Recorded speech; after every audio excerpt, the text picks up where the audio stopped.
general thoughts about this rivalry with NYCFC? What your thoughts are? Yeah, I'm just ready for the game. It's going to be super intense atmosphere, super intense game.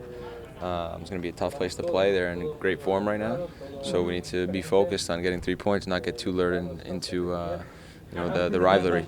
We have to be focused on the match. The situation of both teams are different right now because NYCFC is the leader. The Red Bulls are in the fifth position in the standings. How different could be this game compared to last year? Yeah, every time we played them last season was different. You know, they had even though they didn't get the results last year, they were still playing well in some of the games, and they were hard to play against. This year they're in form. Obviously, they have they're growing with every game, and we'll be ready for the game no matter what happens. But for sure, we're expecting a tough game, and it's not maybe going to be easy like last season. I think a lot of teams know how we play now, and we have to be prepared for every aspect of the match. What do you think has been tough with the Red Bulls to have consistency with the results this year? What have changed? I think a lot. Last year we pressed up the field and we surprised a lot of teams, and teams try to play through us. And I think this year teams have scattered us. They know that we're going to come out. So I think when we pull the trigger, when we decide to press, where we decide to press, needs to be more disguised or maybe more patient. And when we do that, I think we find consistency.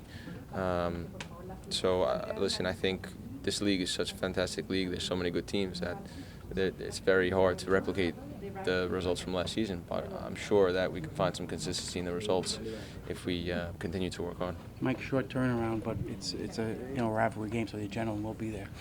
Absolutely. A lot of people have asked me, how do you feel? Are you guys ready for the game? And everyone's ready for this game. It doesn't matter if we would have played the night before or what, even an hour before. Everyone's ready for this game.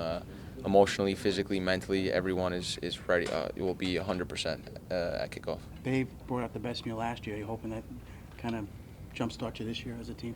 Yeah, I mean, listen, we want to get as many points as we can from the game, and we want to come there and get a result and be tough to play against. So absolutely, if we can get this run going, we were able to win last night. If we can keep this run going and get a positive result at New York, the confidence will be really flying high, and hopefully we get this thing rolling. One more thing. Yeah. Any type of ritual that you have personally when playing games like this? A derby? Yeah, not too much. I just pray for health and safety, and that's really it. I just want to be at 100% and give everything I have in the game, especially this game. How do you manage anxiety coming out on a game like this? It's tough to say. I'm not a guy who gets too nervous or anxious before the game. I think you just need to visualize what you need to do, what your role is in the day, and mentally just be ready for every challenge. Okay, cool. Thank you. Thanks.